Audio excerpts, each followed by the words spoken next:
Mlynský náhon pred hotelom Hutník, teraz hotel Jasmín. V rámci Európskeho hlavného mesta kultúry 2013 realizoval sa projekt. Ani nebudem zisťovať, ako sa volá, čo. Tu na dekan vysokej školy, vtedy ešte bol dekan, pán Koban, mi tak povedal, že to je vlastne most, ktorý vedie k nejakému altánku, kde budú fotky, taká výstava, mini výstava o tom, že ako to všetko niekedy vyzeralo. No, pekný zámer, zatiaľ sa nerealizoval. Na tento most, základná vlastnosť tohoto most Bastard, budeme ho volať, že nevedie nikam. Hej. Sú to schody a nevedie nikam. Vedie ku Kriakom, kde s obľubou prespávajú bezdomovci. Čiže je možné, že to je také humánne, charitatívne gesto, ako sprístupniť Kriaky bezdomovcom v noci, aby nemuseli liesť cez cestu. A to už pripisuje možno tomu vlastnosti, ktoré to obec nemá. V Maďarsku veľmi frekventovaným takým až porekadlom je fábul vaškarika. V slovenčine sa to menej používa, z dreva železné koleso. Tak to je takéto niečo, že z dreva, nejakého odpadového dreva je realizovaný most, ktorý by mohol mať vzor, ale to fakt preháňam, lebo dať to do súvislosti, pripomína to dobu, začiatok 20. storočia, koniec 19. Je to železná konštrukcia nitovaná, touto technológiou je Eiffelovka postavená. No tvári sa to akoby z dreva nejaký ten železný most. Veľmi ťažko sa o tom bude rozprávať, lebo nič normálne sa o tom povedať nedá. Napríklad pilier stredný je bubon z kábla. Dali ho do toho žlabu a to je pilier. No, nedaleko bývam na Jakobyho a denne tu niekoľkokrát prechádzam okolo tohoto most Bastard. Oslovujú ma ľudia a pýtajú sa. Stále ľúto je im za tým mostom, ktorý tu bol, taká lávka most, ktorý spájal celú túto časť s Garbiarskou ulicou a následne na Komenského napojenie. No a oni si mysleli, keď tu začali pracovať, že také niečo tu vznikne, tak to je veľký omyl. Tam, myslím, bola aj petičná akcia, na ktoré mesto toho času neodpovedalo. Proste ten most vybili, zrušili. No a tento most miestni obyvatelia, nie jeden, ale viacerí, považujú za takú hrubú provokáciu nejakých vzťahov sociálnych. Nechápu to. Pýtajú sa, kam to vedie, tak čo sa na to dá povedať, kam to vedie. Tak to je ako absolútny nezmysel. No a poďme sa trošku bližšie pozrieť na tento zázrak vedy a techniky, keď sa pokúšame, alebo budeme sa pokúšať ako pionieri osídľovať Mars a iné planéty, tak v rámci Európskeho hlavného mesta kultúry vznikne takýto Bastard. Keby aspoň pekný bol, ani pekný nie je. V zábrade paragraf 28 hovorí o zvislých a horizontálnych prutoch. A tam na mostoch, mostných konštrukciách, balkónoch sa povoluje 12 cm medzi jednotlivými prutmi. No hoci ak to meriam, tak výška 86. šírka. Môj vnúk Peter kľudne, ani sa nemusí zohnúť, padne do vody. A v tejto káve, lebo voda to nie je to naplavená zas orná pôda zo svinky. Ja by som bol zvedavý, ako ho budú hľadať. Dokonca ani plavčíka by som tu nechcel robiť, lebo ako nájdete to dieťa, ktoré sa tu prepadne. To není možné, hej. Kým ho nájdete, bude po ňom. Vôbec kombinácia tých svetlých materiálov s tmavými, plátanie. Môj otec má stavebnú firmu, no keby mu toto predviedli nie ako konečné dielo, ale ako nejaké zariadenie stavby, tak zobere palicu a vyženie ich zo stavby jedna radosť. Vieme, že tieto stavby na tom začiatku z 19. storočia mrakodrapy, to sú vlastne železné skelety veľmi často, tak boli nitované. Nit mal veľmi dôležitú funkciu. Bol dávaný ako v červenom horúcom stave.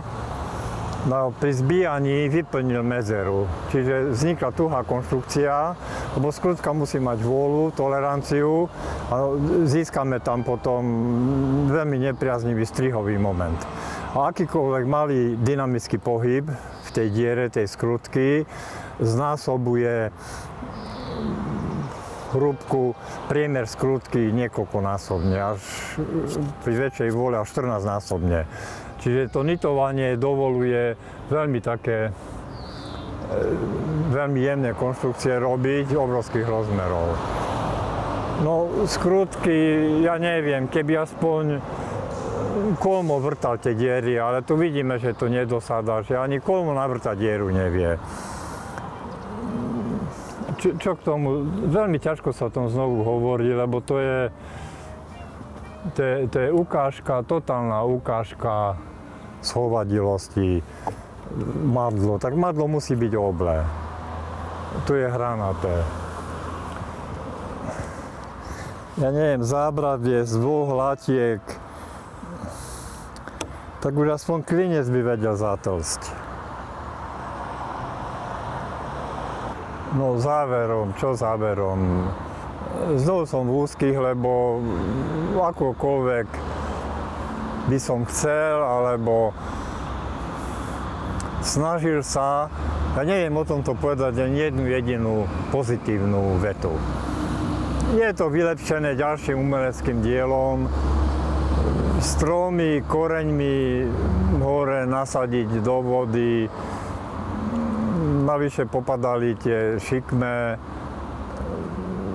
tie kačky sa tam dobre cítia. Čo s tým? Hej? Tak ja si myslím, že dám podnet na inšpektorát bezpečnosti práce, treba ho dať do súladu s normou, s vyhláškou, paragraf, minimálne ten paragraf číslo 28 treba rešpektovať a dodržať. No a keď nie je ochota to urobiť, tak to treba odstrániť. Jedno prídu, odstráňa, odnesú to do bytového podniku, tam vykurujú, normálne to použiť na kúrenie. Pokraje to a použiť to na kúrenie. To je jediný osok z toho by hádam tento mohol byť. Tie tabulky, vôbec to miesto priťahuje také tie nezmysly, taká francúzska s tými skúmavkami, texty na tých tabuliach mám pofotené. No čo tu za nezmysly píše o zotročení vody. Tu bol jeden krásny železný most, tu bola jedna hydrocentrála, druhá hydrocentrála. Ja neviem, hydrocentrálu, ktorá dodáva mestu svetlo a na to je napojená mestská hromadná doprava. Ja si nemyslím, že tá voda je zotročená. To je ako, môže prísť Francúzska a robiť nebeské oblačiky v kostole, ale zotročená voda, tu je práve problém ten, že nie je zotročená, že je to niečo, k tomuto problému sa budeme vrácať. Vôbec tie tabulky, nejaký kariéra vody, prišla z Francúzska, tak už musíme teraz všetci padnúť na zadok. Vôbec to nie je tak. Hádam by som končil týmto nápisom vstup na vodnú plochu zakázaný. Je to nejaká parafráza na Bibliu. Vieme, že Ježiš Kristus prešiel po vode. Tak to, keď bude mať šťastie dieťa, tak prejde aj po tomto moste. Vstup na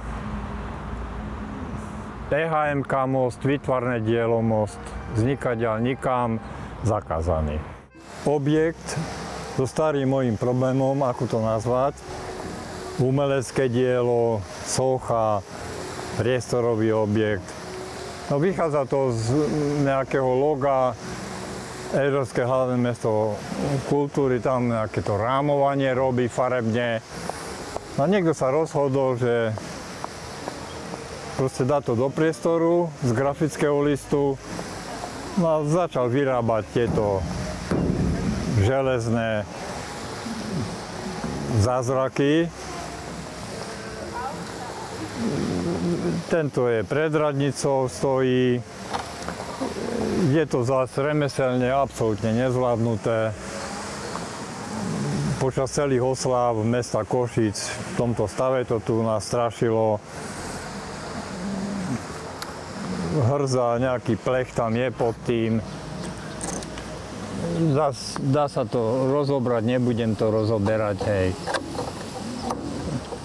Všetko nebudeme, proste je to privarené veľmi zlé. Je to poškrabané, nielen autá. No ale prečo tomu venujeme takúto pozornosť, čo si vôbec nezaslúži? Má to jednu takú vlastnosť, že je to taká smrteľná pasca. No, tak táto už znehodnotená do určitej miery, zdeformovaná, tento ostrý hrot, špicu, na vo výške 140 cm. No ja mám 192, ale tá výška, niekedy som bol najvyšší v triede, teraz na syna sa pozerám hore. Proste ísť bicyklom alebo peši alebo hociakým spôsobom, nevšimnúť si to, sa napichnem na to. No pre cyklistu je to pasca, je to smrteľná pasca. Na podobnom princípe vyrábali v vietnamskej vojne, severovietnamská armáda, partizáni vykopali v pralese. Mám takú fotografickú knihu amerického výborného fotografa z vietnamskej vojny, kde vykopali veľkú dieru, posadili tam špicaté drevené kolíky, no a zakryli to celé všelijakými popínavými rastlinami. No a vojak americký, keď nebol pozorný, tak sa napichol. Tam sa to maskovalo rastlinou a tu sa to maskuje ako umelecké dielo. Proste je to umenie, slobodné, takzvané.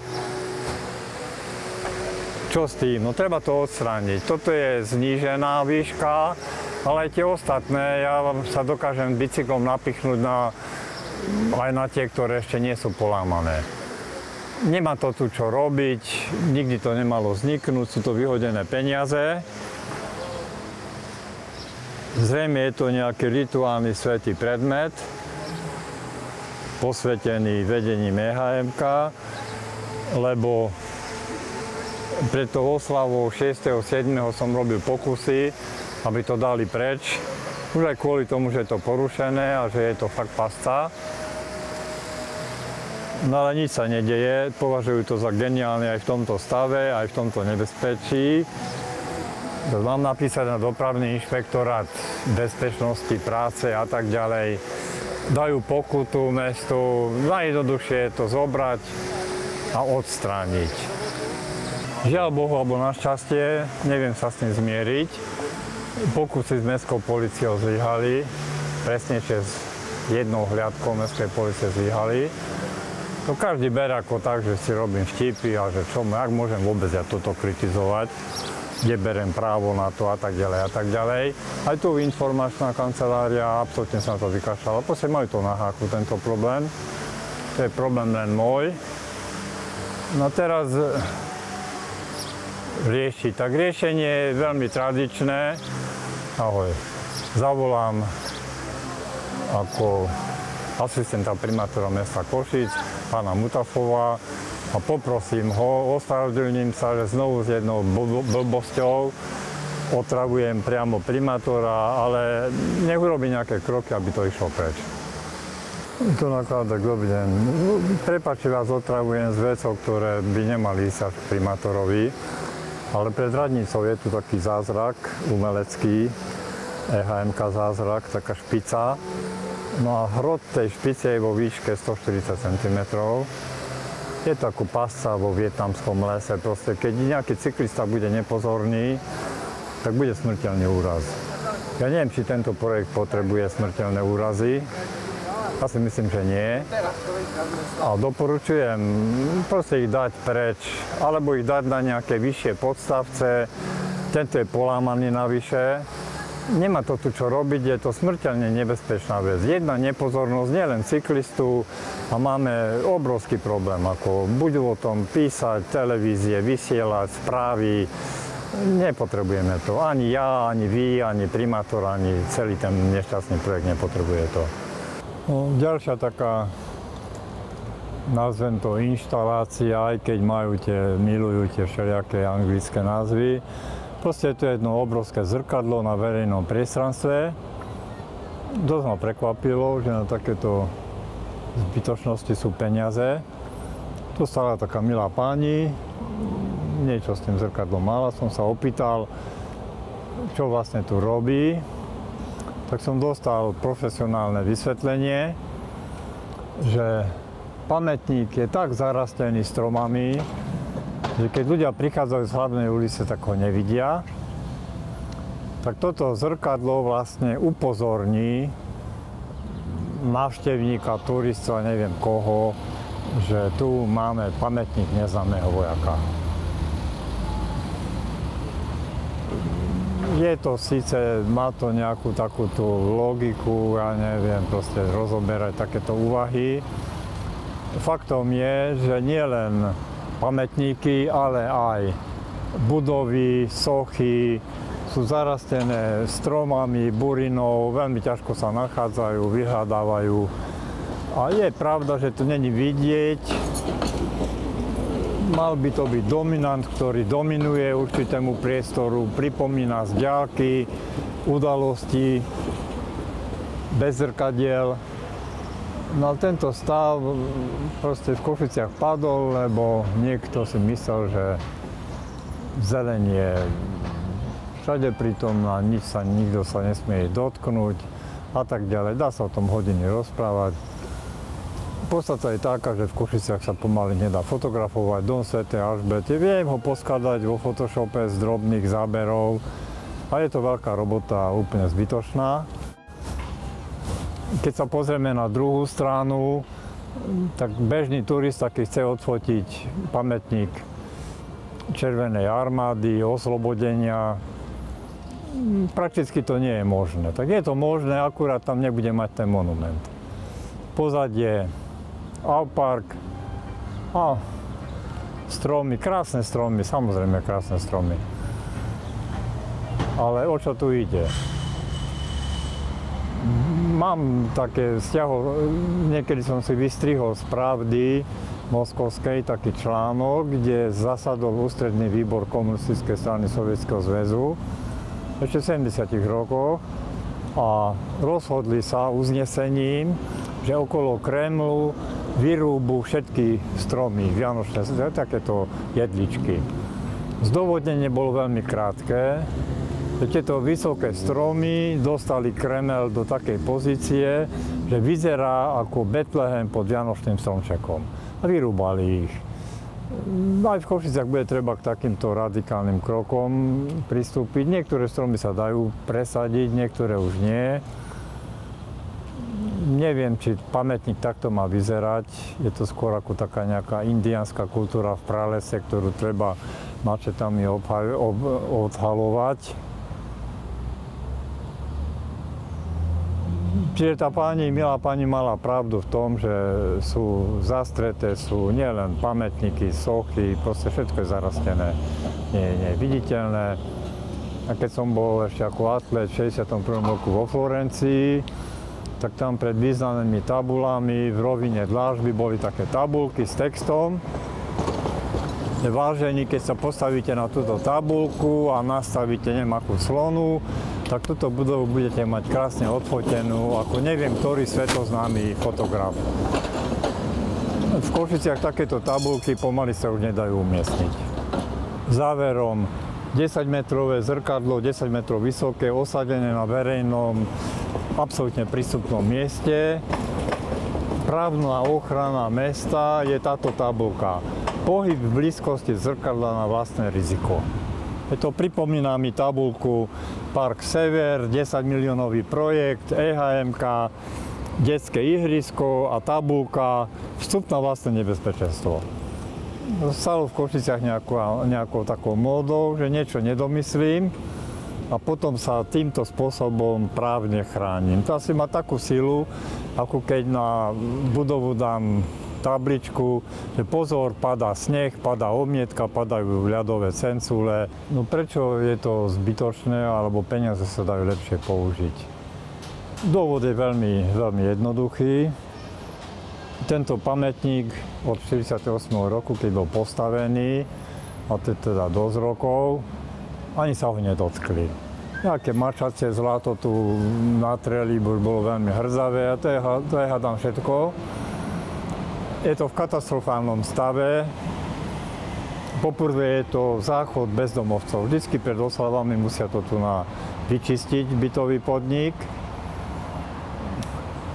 Kamene sú absolútne zanesené. To je snehobiely slovenský pravý travertín, donesený z spišských vláh, pokiaľ dobre sa pamätá pán Fler. Je to proste, není to až taká veľká robota to vyčistiť, malo by to byť sneho biele, žiarilo by to z diaľky, kamene vypadávajú, tak také barličky 4 sem dali.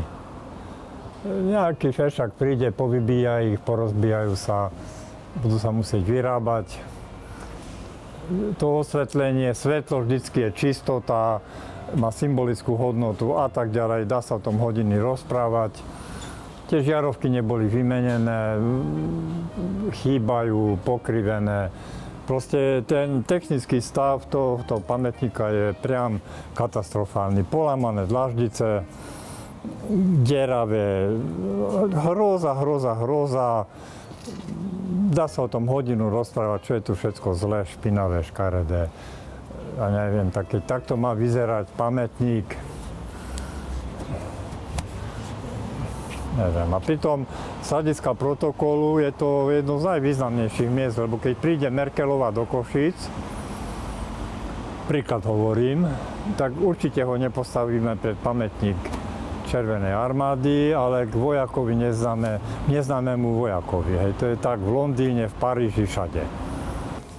Proste hrob neznámeho vojaka, opakujem, je z protokolárneho hľadiska je také jedno z najvýznamnejších miest a tento stav je absolútna hanba.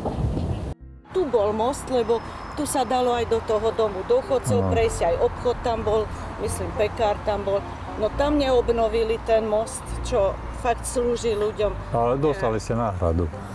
Náhradu sme, ale kam pôjdem, keď tam je zábradlie? A tam nie je prechod ani na druhú stranu, nie je zebra, čiže ten most je to k ničomu. Servus, ahoj. Taká televízna herečka budeš? Nie herečka, ale tak pozri sa na ten most, kam vedie ten most? Do nebies. Ale to je most, ktorý nikam nevedie, nie? Dobre, to nemusí viesť.